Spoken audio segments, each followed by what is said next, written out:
Wow, wow, wow. What an absolutely fantastic game Ghost of Yōtei is. I have never started off one of these videos like this before. It's 14 hours of complete story joy. It was gripping throughout, it was engaging, I was fully immersed, and it was memorable. And I'm so sad to have seen it end. It's not often in modern day gaming you get a studio that just gets it, and gets what the identity of a game should be. But Sucker Punch have absolutely nailed it. Game of the Year contender from me, 100%. In this video, we're covering the entire story of Ghost of Yōtei. If you reach 500 likes on today's video, we'll be doing a giveaway for a couple of copies of Ghost of Yōtei. Also, while you're there, why not go ahead and hype this video? You get 3 free hypes per week, and it goes a long way helping smaller channels reach those bigger audiences. But ladies and gentlemen, I'm so excited to go through the story with you today. So let's waste no more time and get right into it.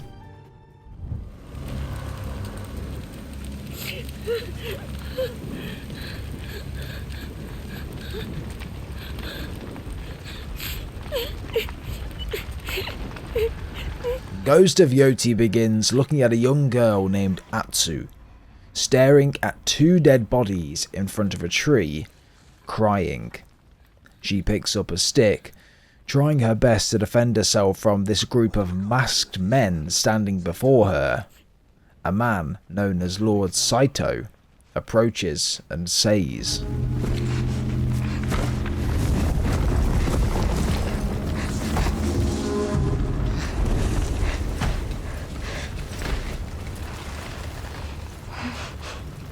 I'm sorry it came to this, little wolf.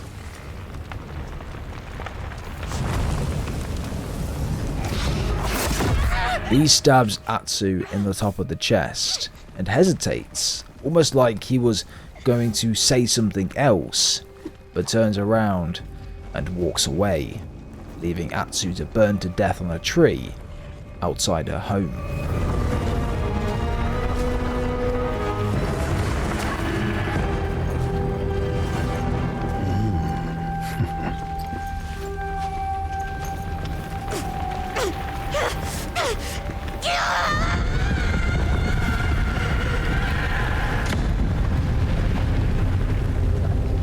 Before she died, my mother told me stories of Onryo, ruthless spirits who wander the land, seeking vengeance.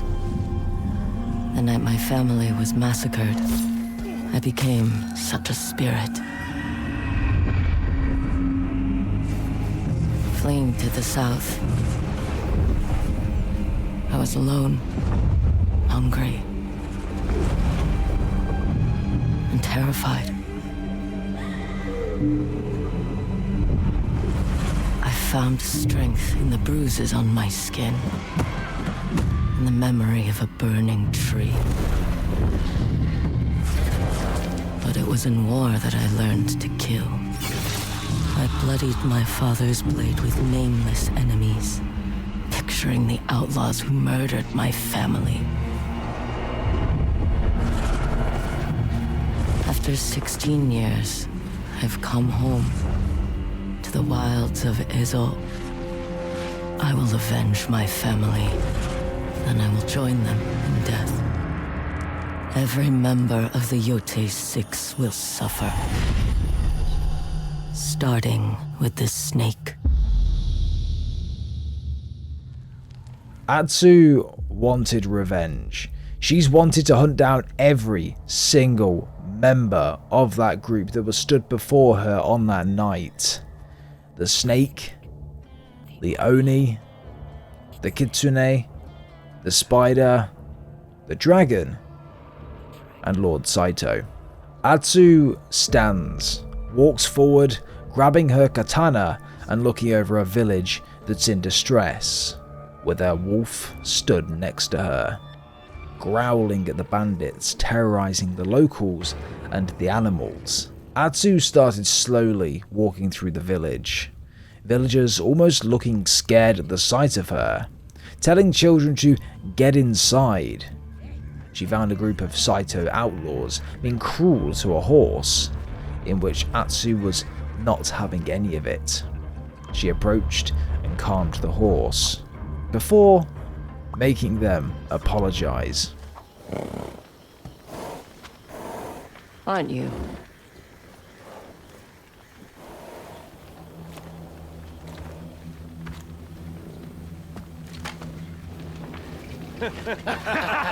However, a woman with a katana, they laughed. Bring her to the boss. He likes it rough around the edges. Until What the? She killed him. You are going to regret that. Don't you know who we are?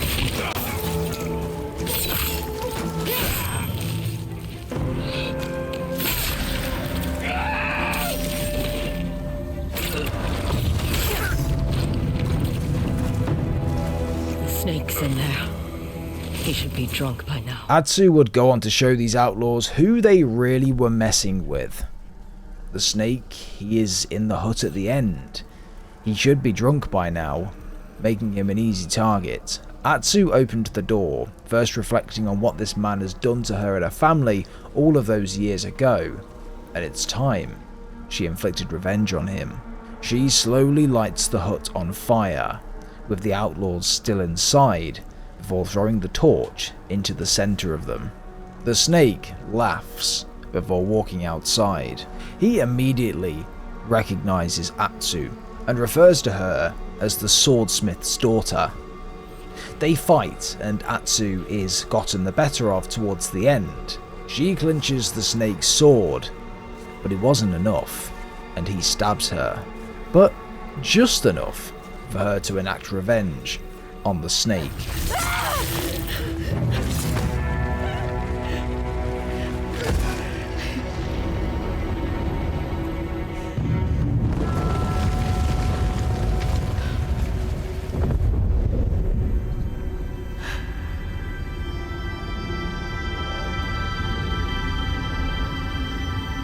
The snake's drunken corpse lay atop of Atsu as she passed out. Shortly later, a gust of wind blows over Atsu, villagers surrounding her body, before gasping as she opened her eyes.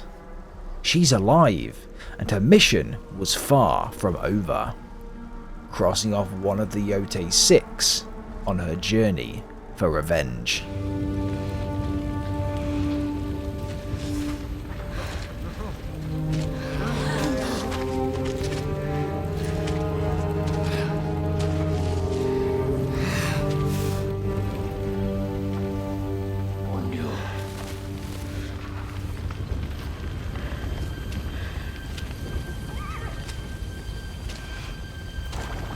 A ghost.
Ladies and gentlemen, welcome to the story explained for the Ghost of Yōtei.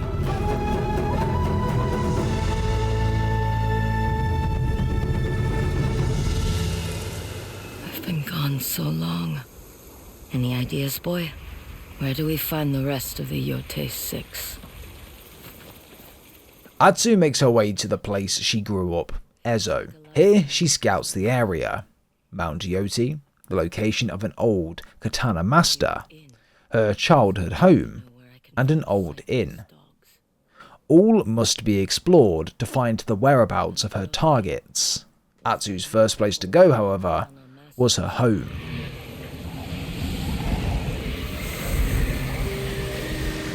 I have to go home. Back where all this started.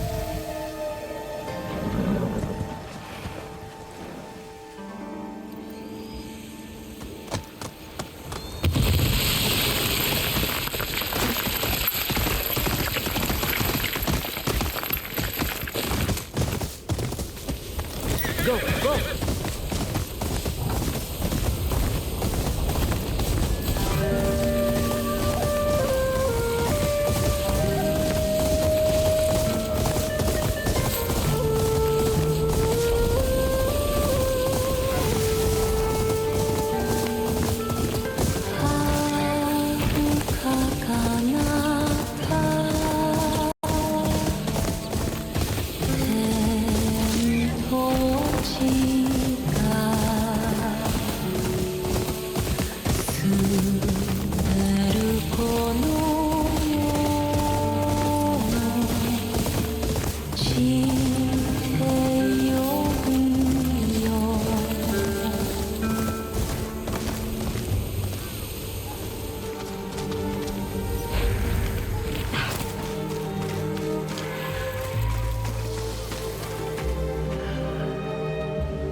The tree she was pinned to with a katana, left to burn by Lord Saito, flourishing, flowering. It was a bit of a shock.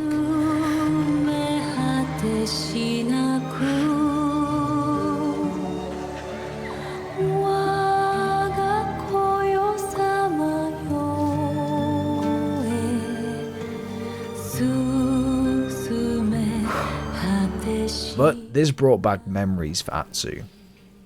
She would remember when her and her brother would chase each other around the garden, or when she would practice playing her shamisen with her mother Yon, or even forging steel with her father Kengo. Hey, even sparring with her brother Jubei. It took a lot for Atsu to be here. She walks towards this tree and she picks up a wooden beam and stood it upright. She got on her knees, and this was the grave of her mother and father. Atsu paid respect by taking her katana and putting it in both of the palm of her hands, and she made a promise to them there and then. A promise made by Atsu to her family. I will find every last member of the Yōtei 6. And I will bring you peace. Then I will join you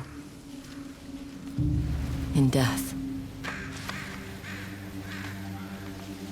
I swear it.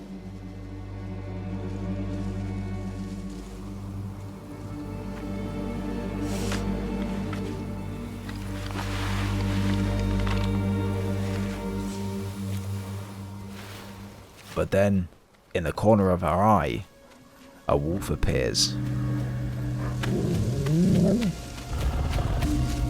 Atsu was a lone wolf, taking on the corruption of Ezo all on her own.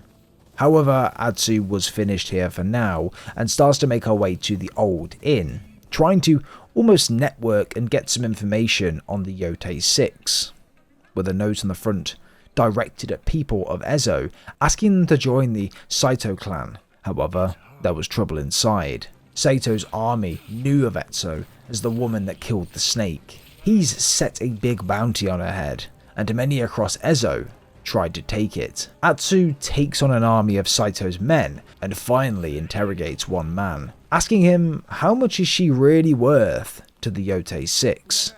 And well, it couldn't have been much by the sounds of things. Lord Saito is cheap. Atsu shuts up the outlaw and speaks with the owner of the inn. She asks him about the Saito brothers, Lord Saito's two sons. They have a grudge with a samurai in a place called Kotachi Range. He was an old Odachi master. This is Atsu's first lead. The inn owner offers Atsu a place to stay for the night for the help that she'd provided, and she accepts. She awakes the next morning and walks outside. Here we see a clan named the Matsume. These were a group fighting against Lord Saito and his army. They were not welcoming with open arms, to say the least. But Atsu had the third and final place to look at, Mount Yoti. Seeing sightings of that wolf as she climbed the mountain, but it's peaceful up here, giving you the lay of the entire land. And what a fantastic job the developers have done with this game. Base PS5, ladies and gentlemen, this is the base PS5. But her destination wasn't here, unfortunately. It was further up. She stumbles across a small wooden house. It looks a lot like someone is living and farming up here. With doubts at first that this was a katana master, she walks inside and sees something. A katana from Master Kengo, her father. This man's name was Hanbei.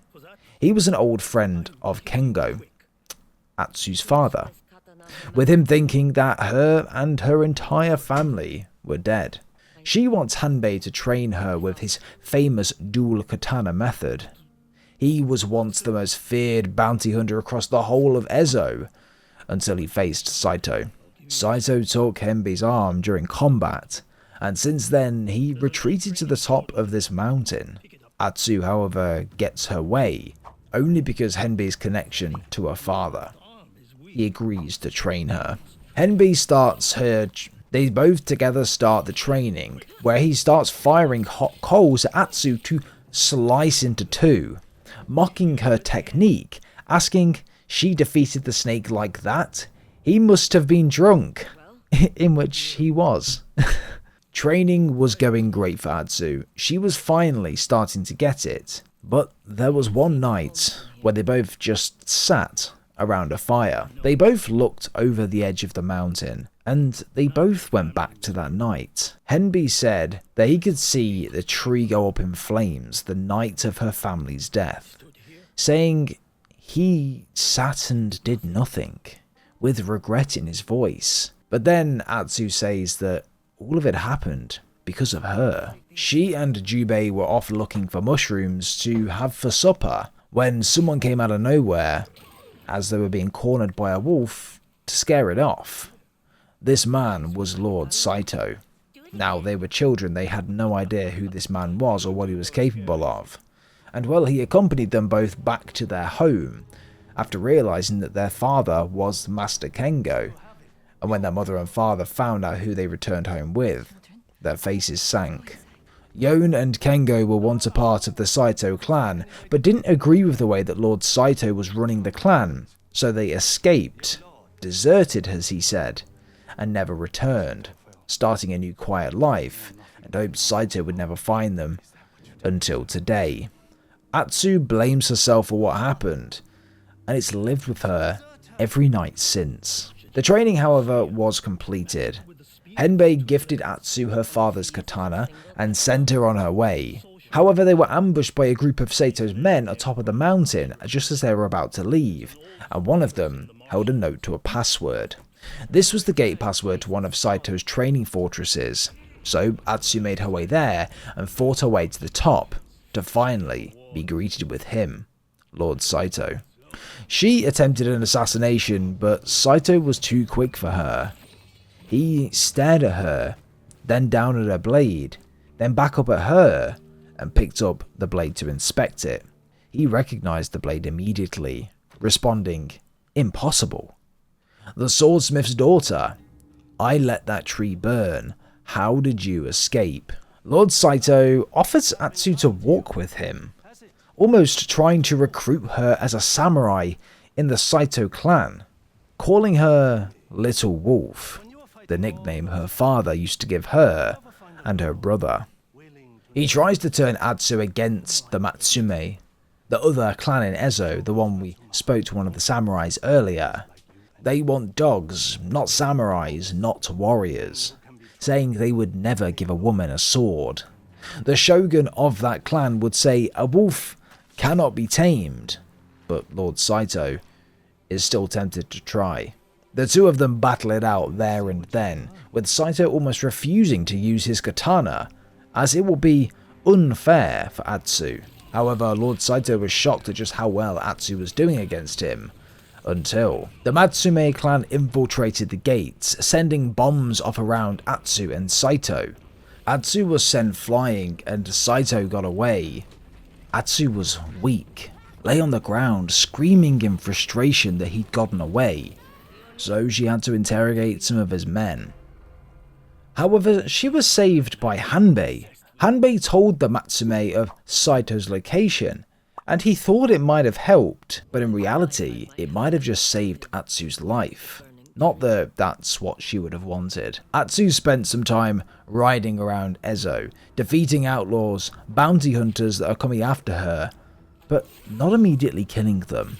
She would take time to question them, see what they know about the Yōtei 6, and well, one of them gave her the gold on them. Going to answer my questions politely. Tell me what you know about the Oni.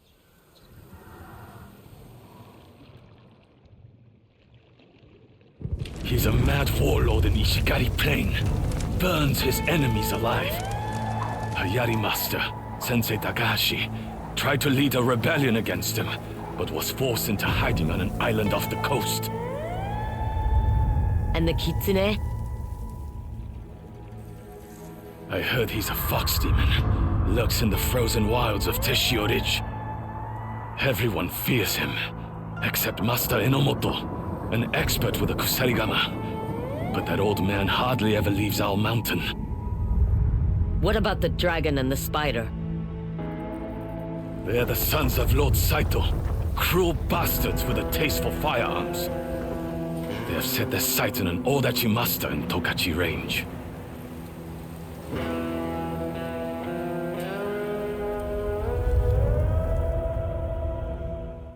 Atsu has all of the locations. She has all of the information she needs. And well, Atsu chooses the Oni first. Spare some kindness? You'll have to settle for coin. Coin will bring kindness to my belly. Thank you, stranger. Atsu approaches a gate guarded by two samurais. Atsu along the way seen a beggar with a dog asking for coin, so she tipped him and walked towards the gates. However, to get through, you need a permit. The beggar, however, because Atsu helped her, managed to have a permit in his back pocket, in which he gave to her. She gave that to the samurai, and she was let through. However, on the other side, there was trouble. On the other side, she met another samurai, Lord Kitamori. He asked Atsu for help fending off the outlaws for a reward, and at the end, they forged an agreement. Lord Kitamori knew about the Onryo that killed the snake, and said that he would have known if a permit was given to her, but he let it slide if she'd help him. Along the way, however, we see fallen Matsume members, all of this done by the outlaws as a warning to the Matsume. Along the way, however, the two started talking more, becoming more familiar with each other. Lord Katsumai seems to think he knows Atsu from somewhere, but can't quite put his finger on it. However, she simply shrugs it off and replies, "You're not my type." They both watch as a group of bandits burn innocents alive, and well, they jump down to start fighting. Lord Kitamori buries the men that were burnt, whilst Atsu goes off to cook some salmon. The two of them start talking more, getting deeper into conversation, until Kitamori sees Atsu's sword, asking where did she get it.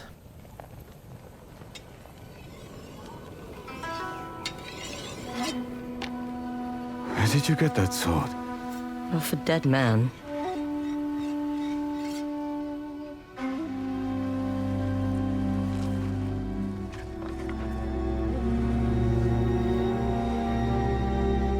Don't lie to me.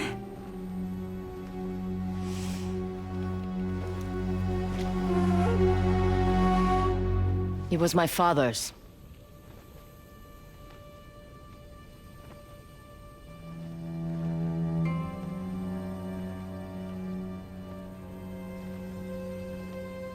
Atsu.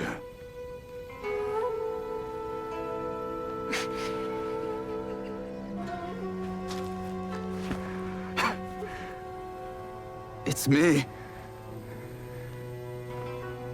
You don't recognize your own brother. What are the odds? It's Jubei, Atsu's brother. He was shot by a member of the Yotei 6, but nursed back to health by a samurai. Here they catch up. Atsu buried her mother and father, then sat under that burnt tree and waited. But Jubei was so injured, he couldn't go back. Weeks it took for him to get back to health, to even be able to walk again. He's never, since that day, been back to the house. They continue talking, catching up and listening to each other's perspectives on things, the journeys they've been on. This 16 years apart together, they have a lot to talk about, and they do this all the way into the night. Jubei has never left Ezo. He joined the Matsume, became a samurai, and now he's a lord. He's one of the golden boys of the Matsume. Atsu took first watch, however. What did they do to make you so loyal? Fed me. Clothed me. Gave me the means to protect myself. And others. You must have belonged to a clan once. Belonged? No. Get some rest. Atsu, I'll take first watch.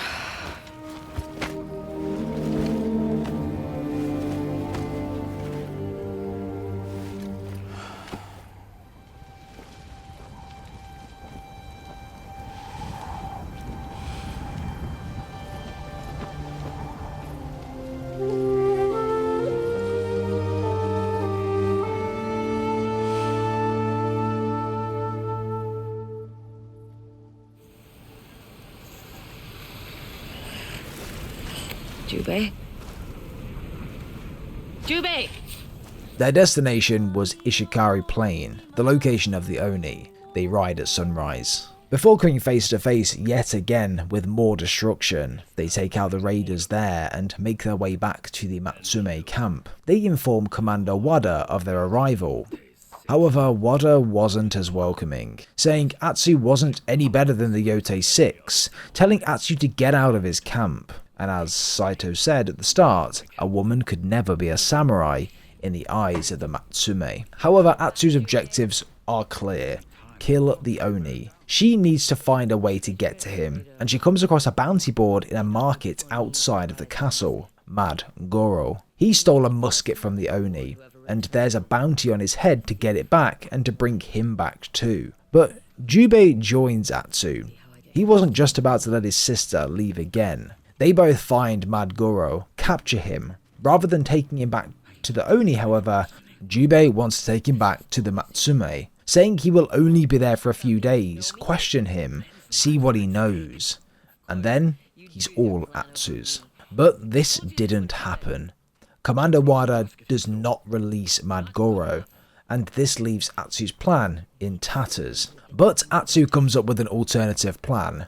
She will take the musket back to the Oni, but Jubei will be their prisoner instead. He was a Matsume samurai. He was valuable in this war they had between each other. When she presented this reward to the Oni and his clan, they accepted the gift, and Atsu was invited inside for a feast, whilst Jubei was beaten and imprisoned. Atsu walked inside to claim her reward, and as she was waiting, she sees a katana cover. It belonged to her father.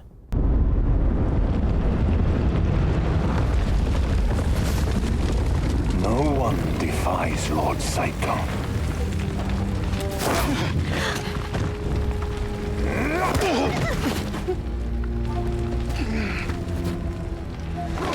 We have to do something. I'll go. I'm the son. I'm better with a sword.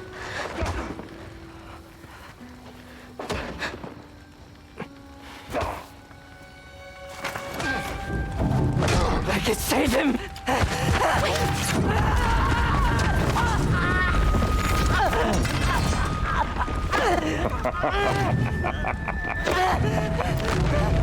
Where is your sister?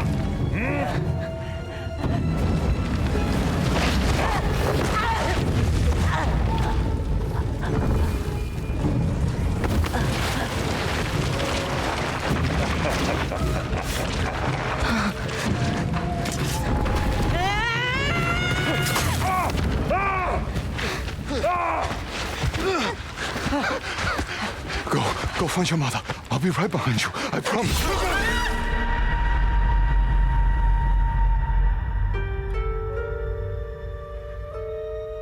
My little wolves.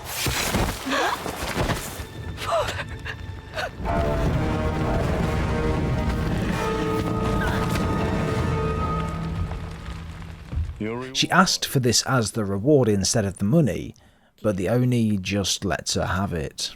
Atsu, however, needed to wait until nightfall to free Jubei. They had a choice, go after the Oni now, or free all of the innocents and come back. But Atsu was so fixed on killing the Oni and getting revenge, she climbs to the top of the castle now, and there he is.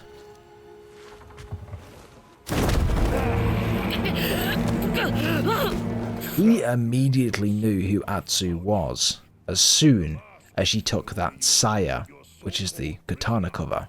She was slapped out of the castle by the Oni, and Jubei jumped out to follow. They had to escape the castle quickly, so they mounted a horse and got the hell out of there. Jubei, however, was upset. They could have saved dozens of innocent lives, but instead Atsu chose revenge. Jubei is not like that at all. He's not seeking revenge for the dead, but he's doing what he's doing for the living. Atsu. We barely made it out alive. I defied my clan and abandoned my brothers to follow you. None of this would have happened if you'd brought Mad Goro like you promised.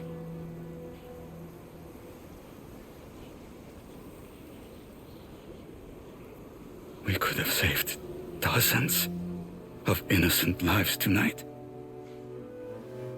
But you chose death. I chose to avenge our father. Our father would want us to fight for the living! Not sacrifice them for revenge!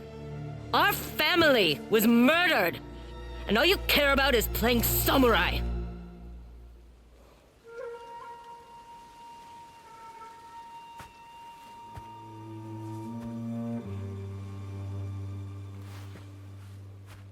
Where are you going? You once said we were strangers because of the Oni and the Yōtei 6. You were right. I don't know you. And I don't think I want to. Atsu, however, is not giving in. She wants to free Mad Goro from the Matsume and find out more about how he escaped from the Oni's castle, because he was originally a prisoner there, which is how he has the musket. There was a secret mine under the castle, and this is how Mad Goro escaped, even seeing leftover fires and debris that he'd left behind when he was camping out in the caves. Atsu and Jubei went at this together, getting Mad Goro and infiltrating the castle. Atsu walked into the trophy room, and there the Oni stood. The Oni did not enjoy burning Atsu on that tree. He does not want to sit here and repair this castle either. He is a general. He wants to be fighting in wars, but he has got to do as his lord commands. He requests Atsu to draw her sword, and they fight.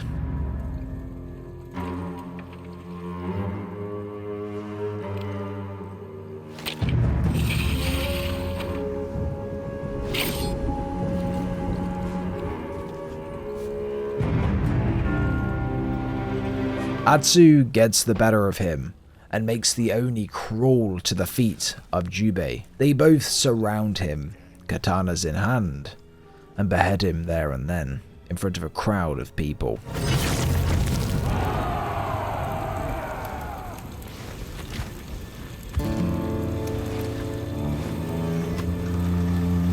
Atsu marks his name off with his own blood and on to the next target. Atsu and Jubei agree to meet at home, both saying, "You're never alone," and of course Jubei never being home since that night. However, it's time to move on to another member of the Yotei 6. Atsu goes and speaks to Master Yoshida. They have a common hatred for the Saito brothers. However, they weren't Atsu's next target. He was simply there to train her. So how about you tell me why the dragon and spider want you dead? It's not a story I enjoy telling, but you may be the one to set it right. Lord Saito has two sons. The dragon, the eager to please firstborn, desperate to prove his worth. And the spider, a craven drunk, whose decadence is outweighed only by his cruelty. It was my duty to hunt them down. Clan Matsumaya pursued the Saito brothers for a year. I could not wait for the day we would back them into a corner. Then that day came, and we walked into a storm of gunfire. 100 Matsumaya fell to 40 muskets. A bloody massacre orchestrated by Lord Saito's sons. When the smoke cleared, the spider prowled the battlefield, executing the wounded samurai. I held my breath and waited for the bullet that would end my life. I felt the spider's shadow fall over me. As he raised his pistol, I swung my odachi and nearly cut him in two. As the spider screamed in agony, I ran for my life, and the dragon's bullets followed. One hit me in my leg. I didn't notice until later when the Matsumaya hero pulled it out and told me the spider survived. The dragon refused to leave his brother's side until he recovered. They had won the battle, but such a wound was considered a humiliation. Lord Saito judged his sons harshly, and in turn, the spider and the dragon have dedicated themselves to my ruin. The next target was the Kitsune, located in Teshio Ridge. Atsu takes a boat to the passage north, and there she is looking for the Kitsune. It's there that she meets a group of settlers that were very impressed with her sword skills. They offered to pay her to guide them and protect them all the way to Teshio Ridge. However, the snow started to thicken, the fog started to spread.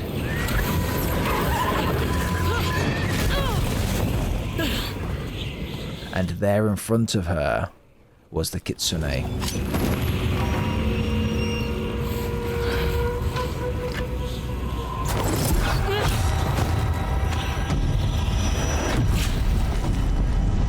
He immediately threw a throwing knife laced with poison straight into Atsu's chest, and she could not keep control of herself, so she passed out. During this time, however, she would drift in and out of consciousness, dreaming of her mother in one, then listening to the settlers be executed in another.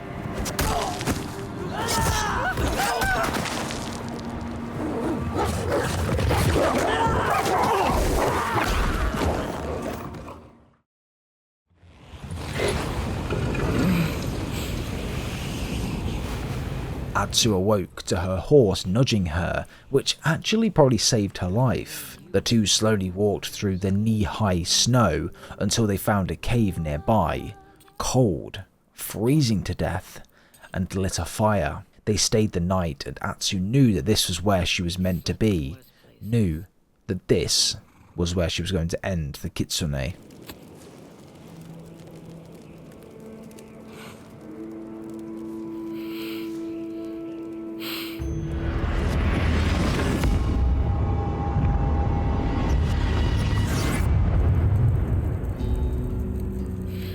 will find you.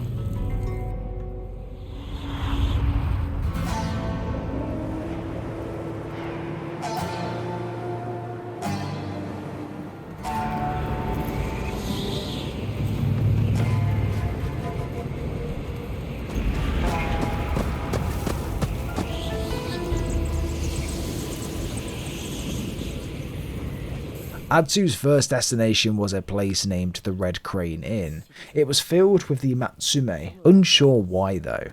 She tries to get information by eavesdropping on different samurai soldiers, but didn't have any luck doing so, until the musician started playing.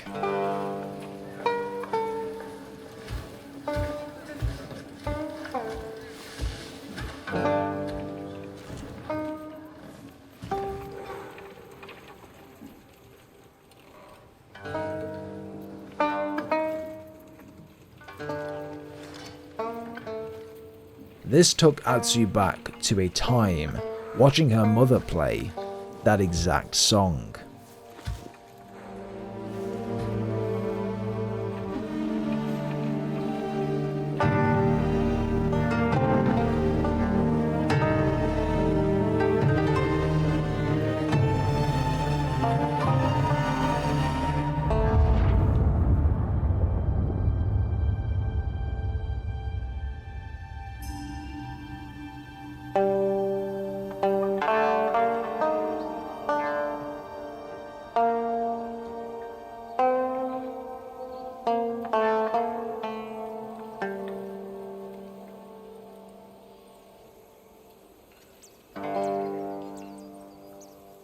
Oi!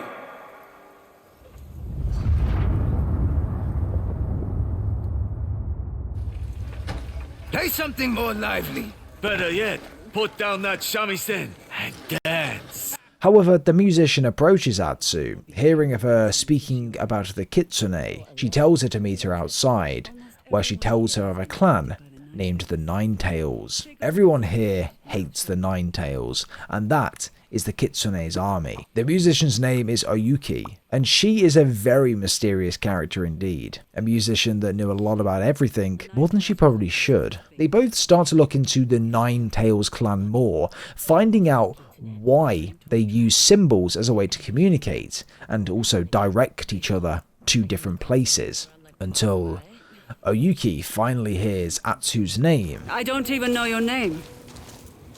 Atsu. Atsu. Oyuki seems like she knew her. Atsu follows a map that she'd found on one of the members of the Ninetails that she'd killed, and she finds a secret lockbox. Oyuki, however, knew how to open this because her mother had one of these and she'd always tried to open it herself.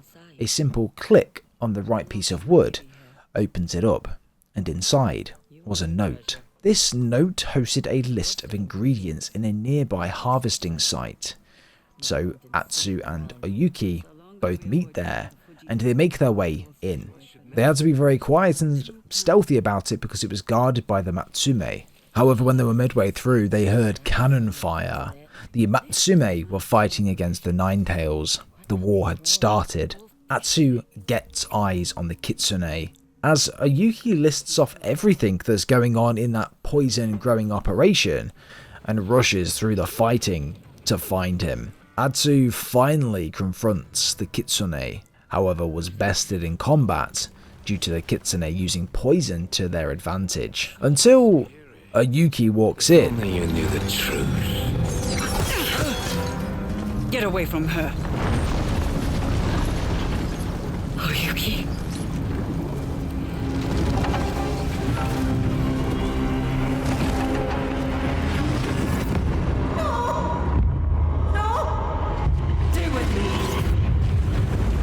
Stay with me, Atsu.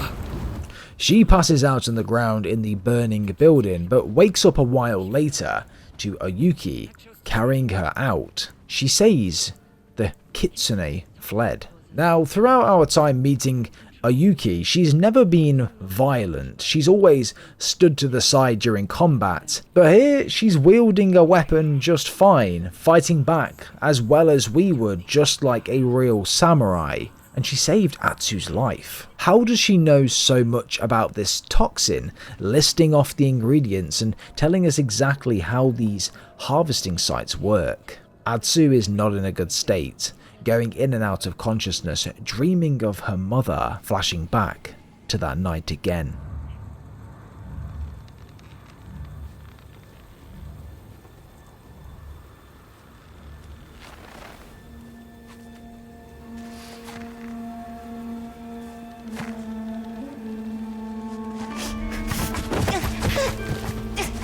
Let me go!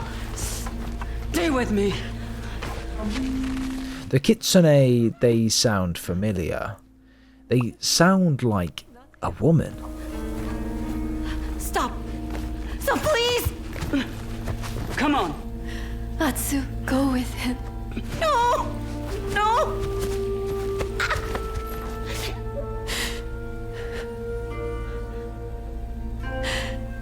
Then sing with me. I can't. You can. You can do anything. The end of the world exists only in our mind.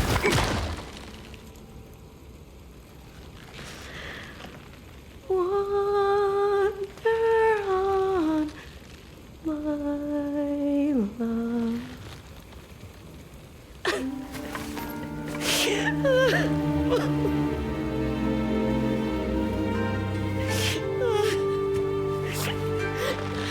Bring her to me. Run.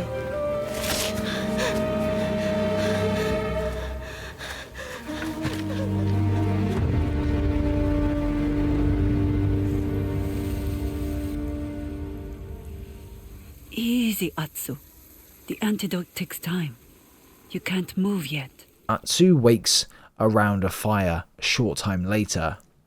Oyuki never asked why she was after the kitsune, because Oyuki was there.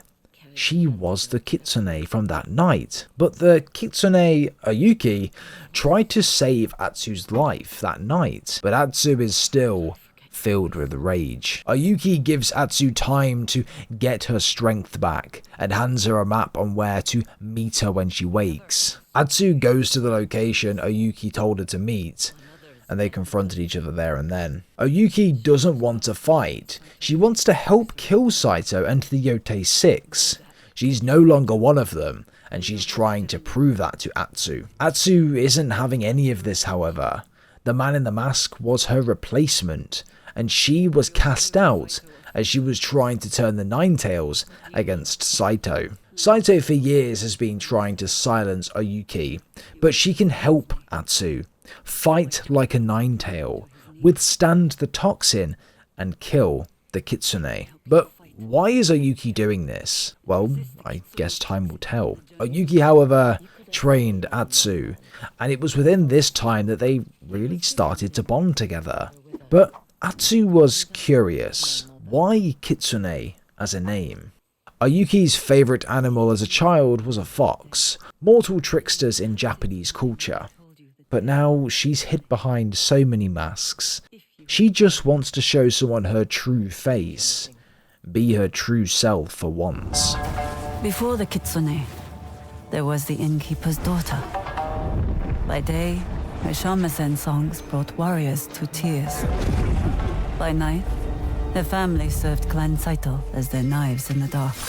Until Clan Saito fell, and the innkeeper's daughter lost everything. Orphaned and vulnerable, she followed the disgraced Lord Saito north, and took on a new identity, the Kitsune, the most elusive member of the Yotei 6. A woman hiding among men.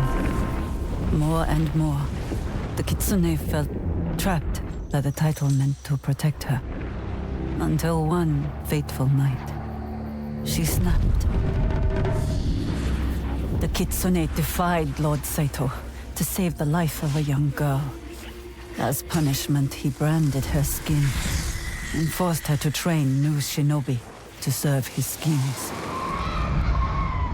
For years, the Kitsune played the repentant servant, while secretly plotting against Saito.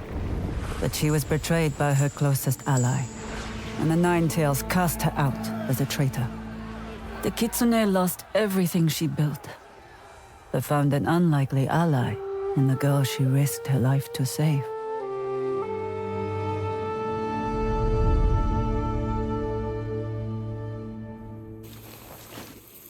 Saito branded you with my father's tools.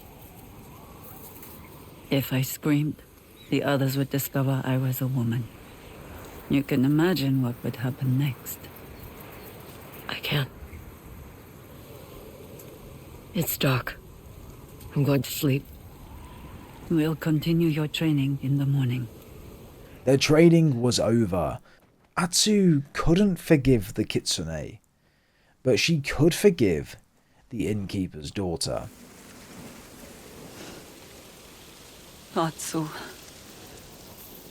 I am so sorry. I will never forgive the Kitsune.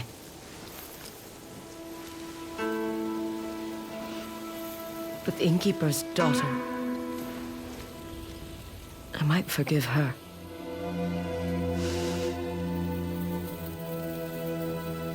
Thank you.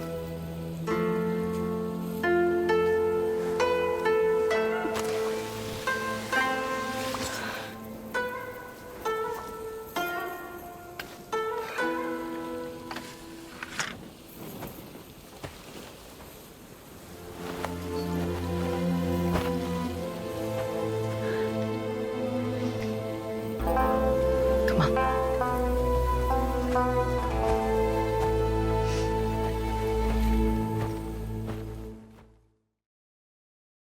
However, it was time. Time for Atsu to face the Kitsune. Dojin, the current Kitsune, was his name. He was a man that Ayuki mentored and hoped would never turn out the way that he did. But Dojin is slain. And now, there's only 3 names to go.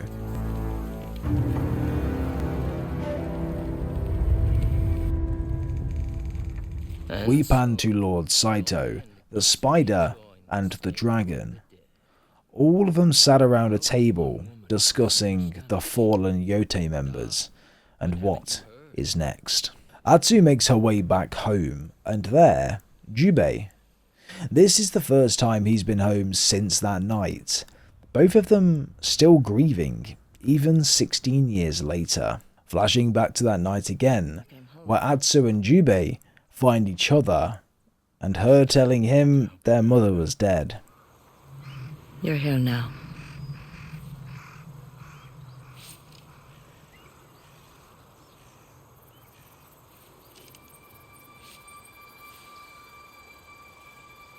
I thought you died that night.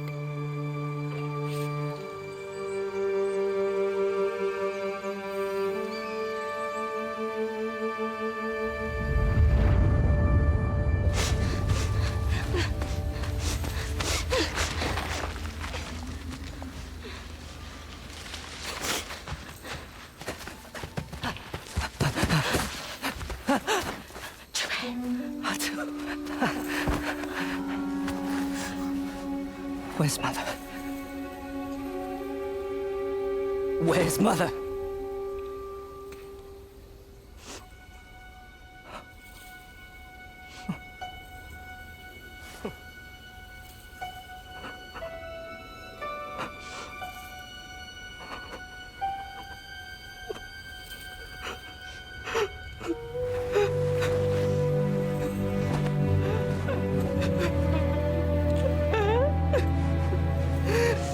She's her father now.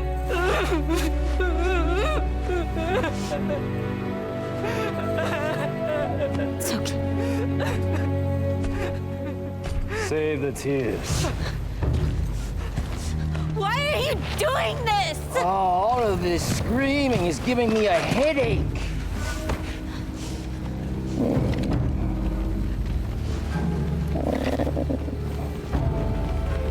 Let's get it over with.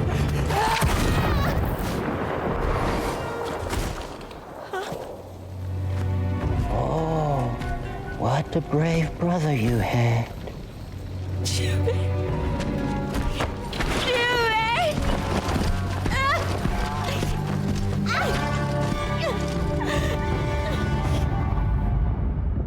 It dragged me back here. Stabbed me to this tree. Atsu told Jubei what happened.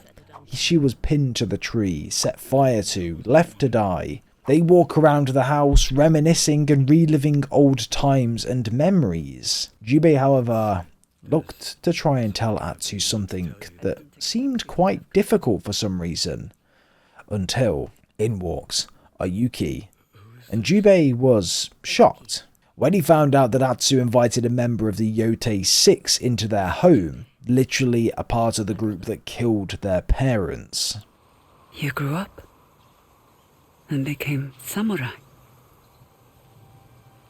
I feel I would remember if we've met.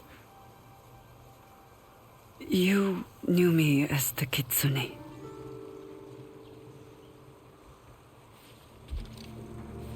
Is she serious?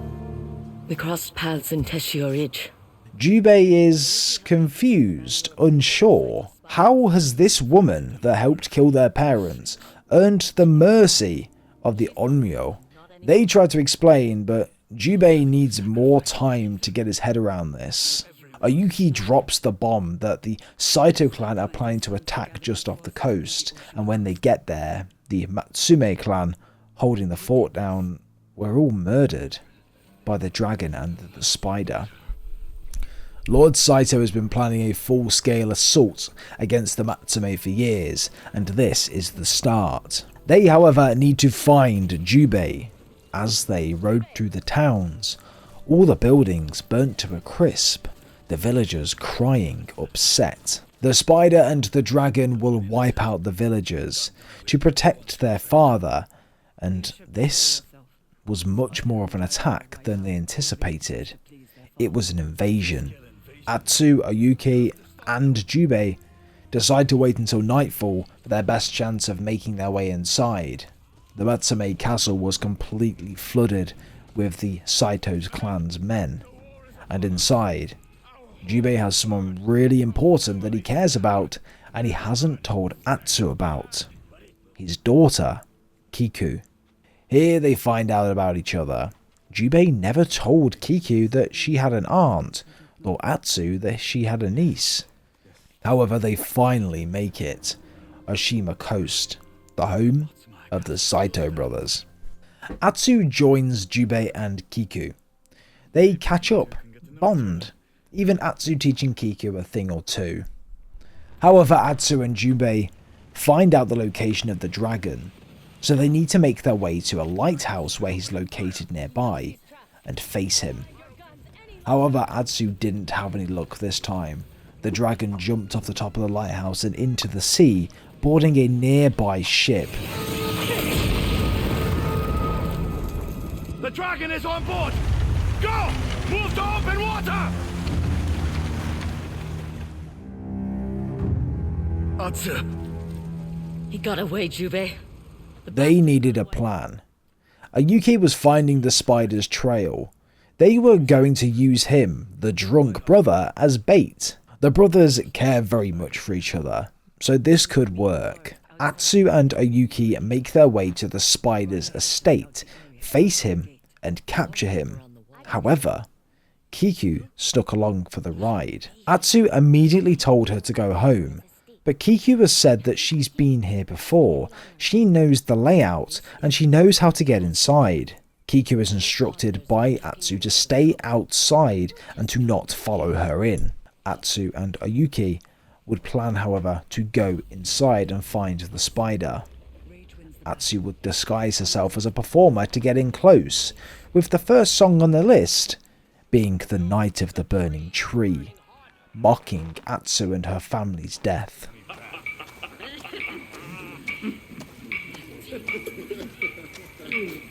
More fire! It was a blaze! The music! Louder! Faster!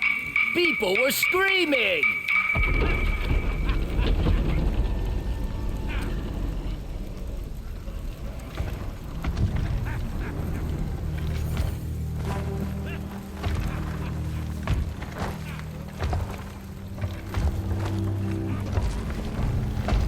And who are you supposed to be?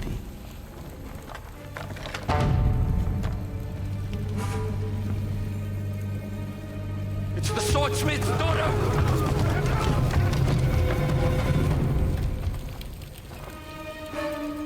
The Knight of the Burning Tree deserves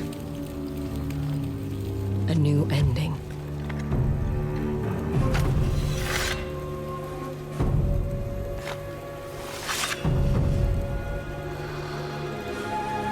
Atsu takes down the spider there and then, and all of the people surrounding him as he begs for his life on his knees.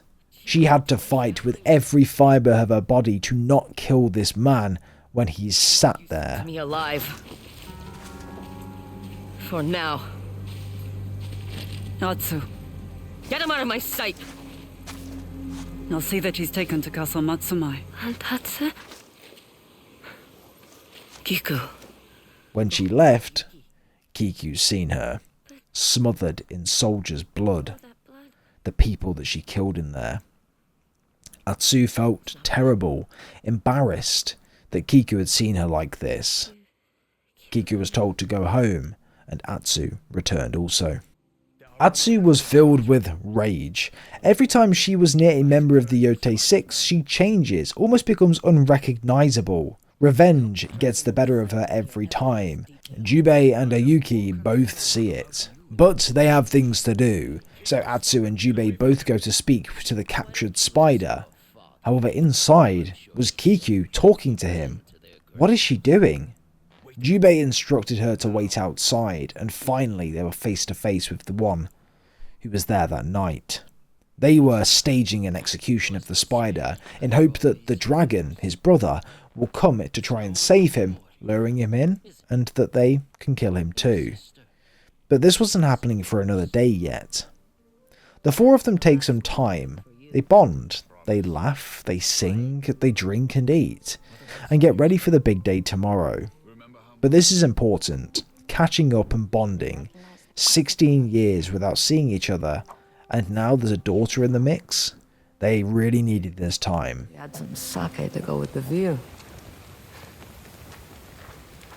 I had been saving it for a special occasion. My lord, drinking on temple grounds is most improper. We're at the edge of the grounds. Besides, I think my daughter has earned her first sip of sake.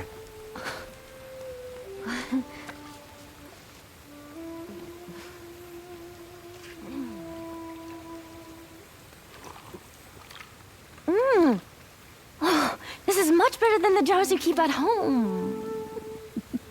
Which you will find exactly where you left them. But lighter, I suspect. I topped them off with water so you wouldn't notice.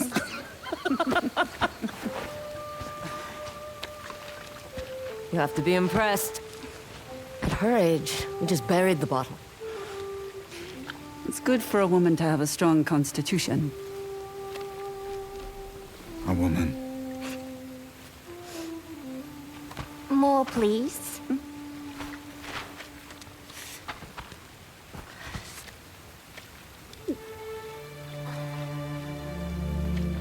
Sake is meant to be sipped, not gulped like a fish. Heed his word, Kiku. Your nights will be sweeter, and your mornings less painful.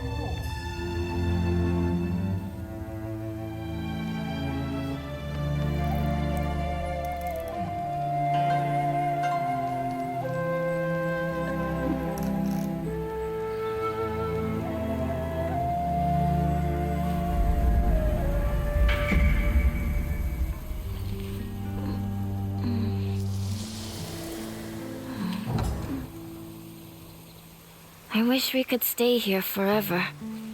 So do I. But we need to get back soon. Why don't you use your map to lead us home? It will be good practice. I'll meet you at Matsumae Castle when it's time. Then we'll stage the spider's execution. And see if the dragon takes the bait.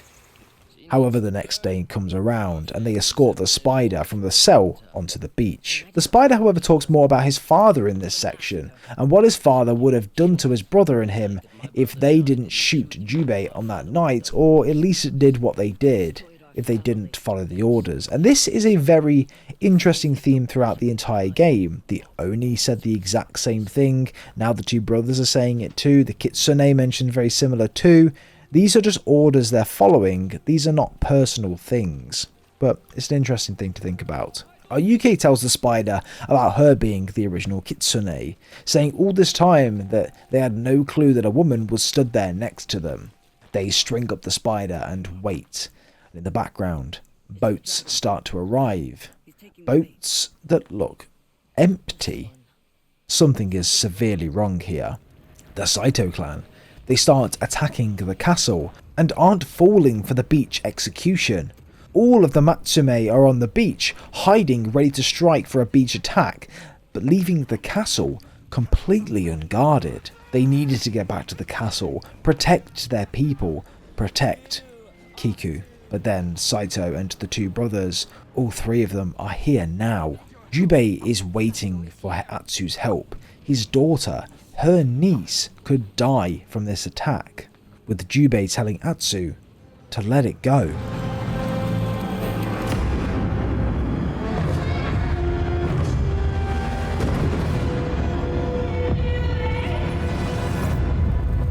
But Atsu couldn't. The revenge was getting the better of her. She needed to do this to live for herself. She stays on the beach and fights the dragon. She successfully kills the dragon and chases after the spider, going to the top of the castle. But when she gets there, all of it set on fire, burning to rubble. Jubei, Oyuki, Kiku, gone.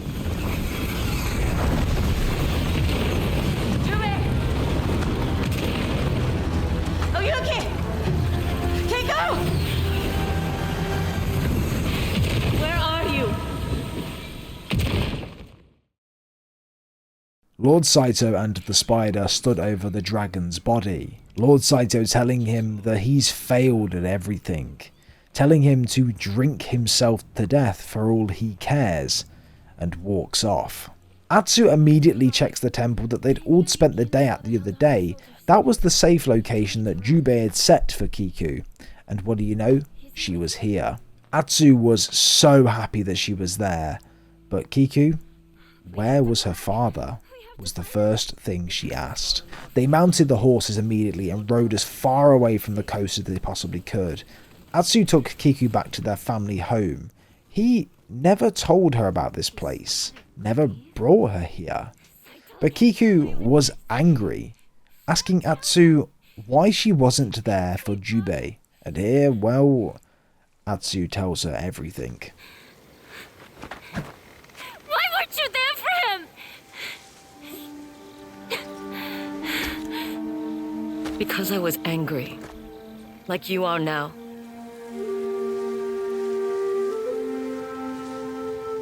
Saito and the Yoti 6 murdered your grandparents. And they shot your father and tried to burn me alive. I swore I'd hunt them down to bring our family peace. But you are an Onryo. You only brought death. Kiku, I'm so sorry. Jubei and Oyuki are alive, Kiku. I will find the spider and fix this. I promise. Atsu makes her way to Mount Yoti, hoping that Henbei is still there. Here he is, and he tells Atsu that she's not a bad person. She cares, but revenge has gotten the most of her in this situation. It's here that they figure out that there's a nearby burial ground mentioned by the spider, and if your brother had just passed away, where would you be at this minute in time? Probably burying them. However, it was at this stage that we could really see that Atsu's view on things had changed significantly. And the spider, well, he's changed his tone too. He's fed up. His father hates him, deserted him, doesn't care for him. His brother wasn't the only person that they lost either. They lost their sister too. She's starved to death when Atsu's father deserted the Saito clan. We don't really know why, but that's just what he said. She was just learning to walk. They hold a lot of grief.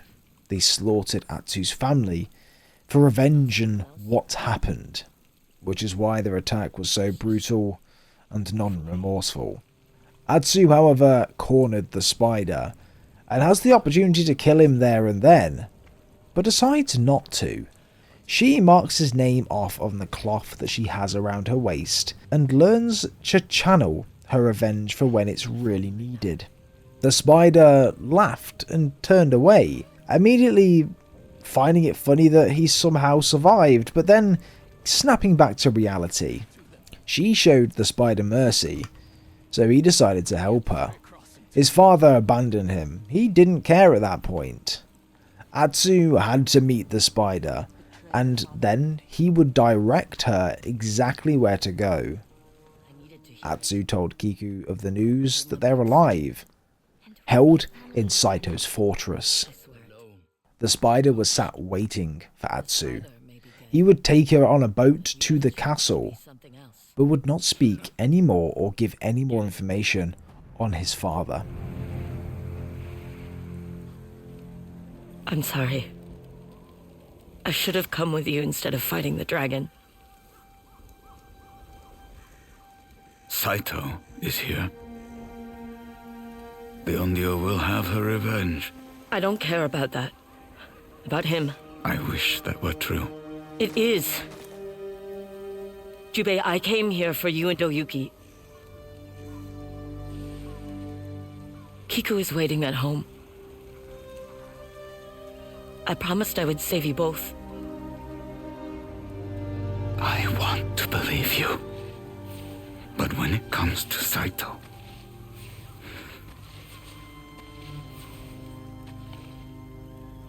you can't escape that night.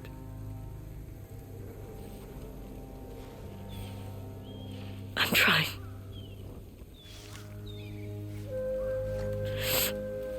But I can't do it without you.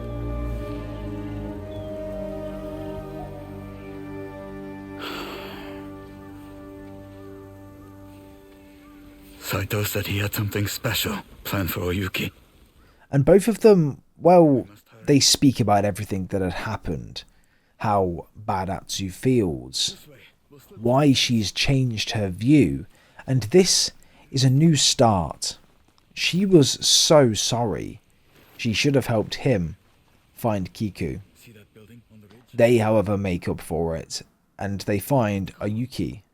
They get out of there as quickly as possible, with Oyuki hearing that Lord Saito wanted to meet the Onryo to avenge his sons, back where it all began. Saito's going to our home. Kiku. When they all got there, well, it's back at their family home.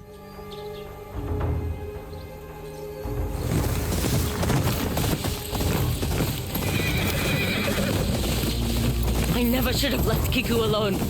You couldn't have brought her with you. But if I'd made the right choice on the beach... Make the right choice now. Lay the Onryo to rest.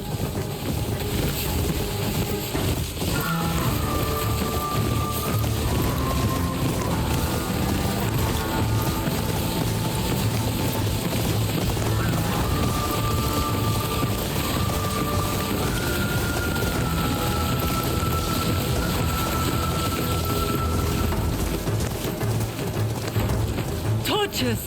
Saito is there!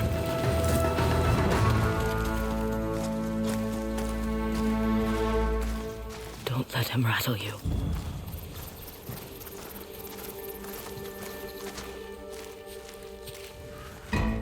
Lord Saito was sat around a games board with Kiku.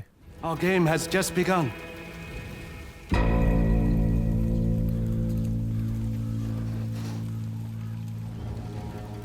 I used to play something similar with my children when they were young, and I thought they would outlive me. All my children are gone now. Saito, please. Please. My fight is with the ghost. If the rest of you leave, you can take the child. Do as he says. For Kiku.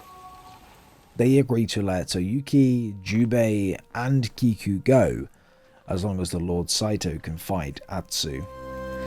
Go on.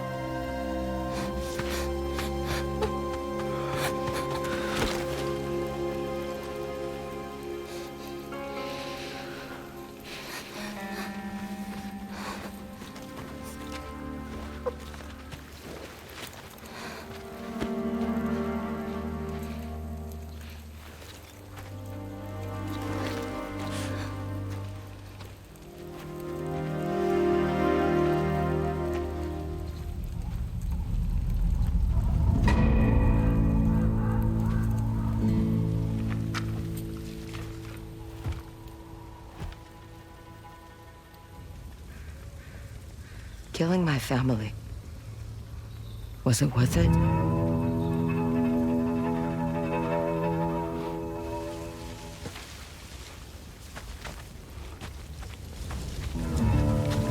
Your father betrayed me. Creatures such as you and I cannot resist the call of revenge.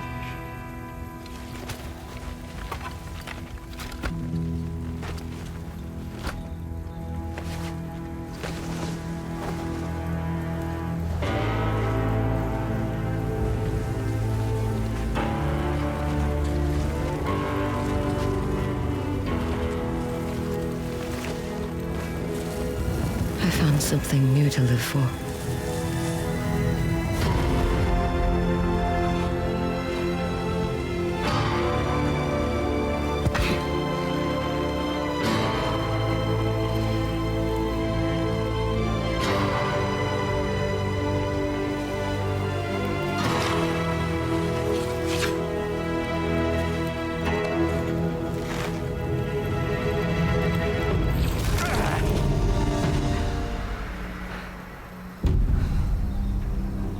You are ready.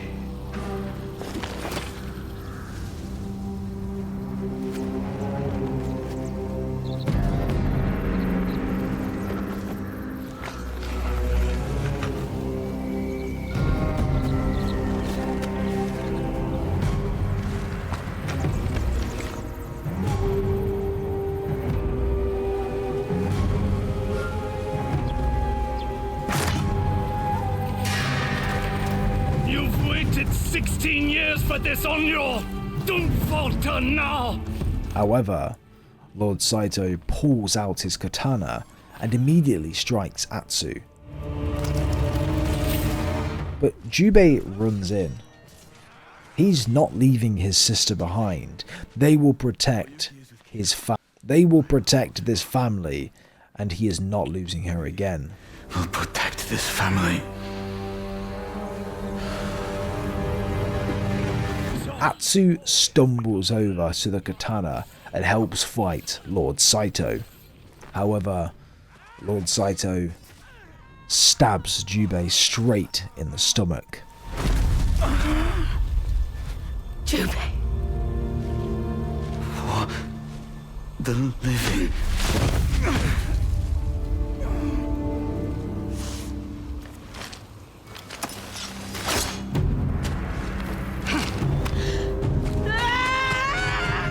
Atsu, filled with rage, the revenge comes flying back, fights Lord Saito, periodically flashing back to that night, hearing voices from her lost loved ones, current family members. She is not alone.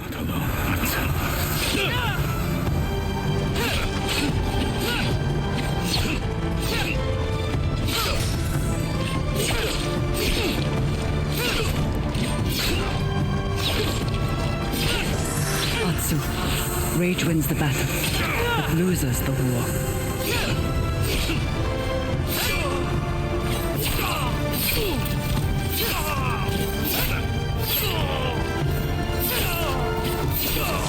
We'll be a family again.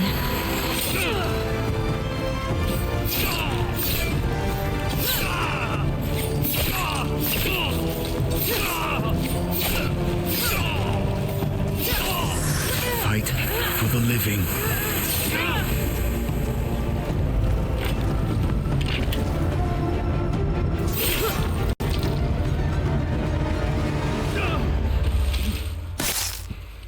And finally, she strikes Lord Saito and kills him with his own katana. You are alone.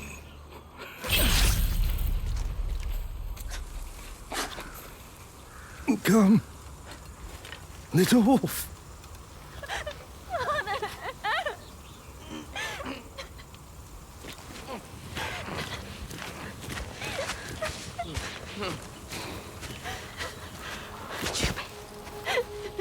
Atsu.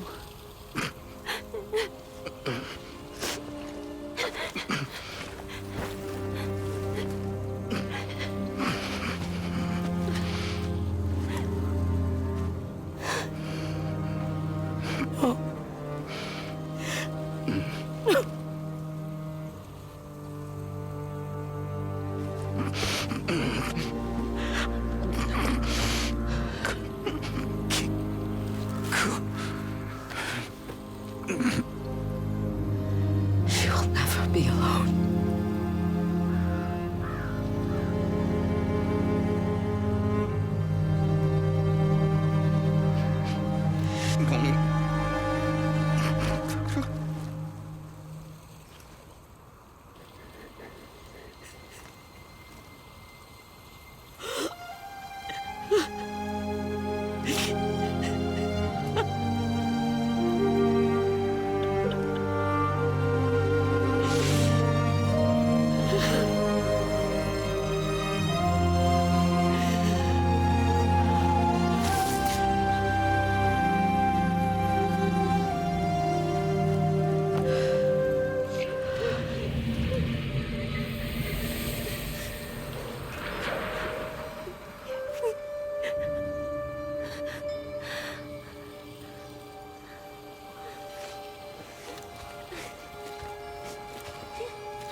I'm here.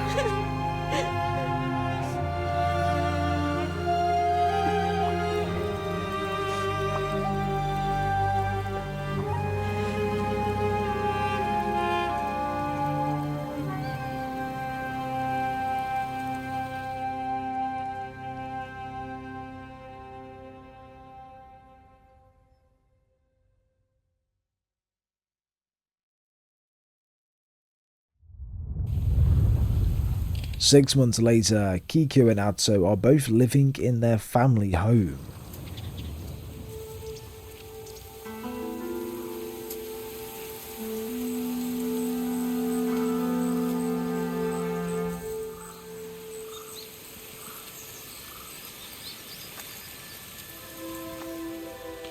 Atsu, we're supposed to stay inside of the house.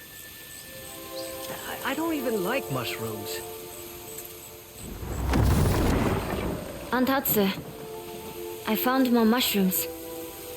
Good. Show me. Kiku planted a bunch of flowers. Kiku flowers. Jubei's favourite flowers. He would always bring one home for Kiku when he would come home from a long trip away. Lady Ayuki rode in on a horse, taking Kiku inside to play a song for Jubei, leaving Atsu outside to lay a Kiku flower on his grave.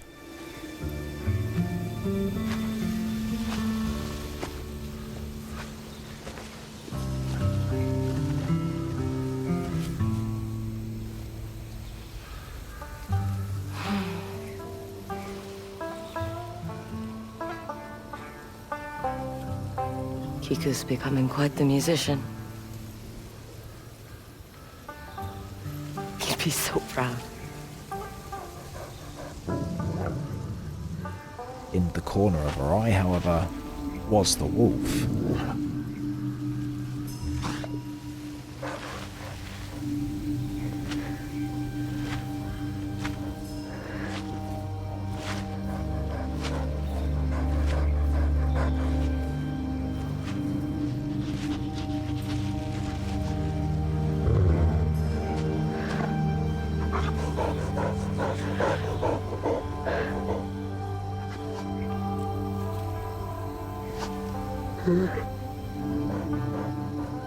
My hunt is over.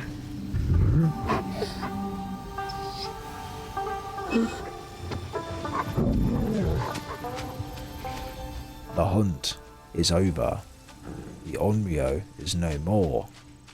This is now a new life for Atsu.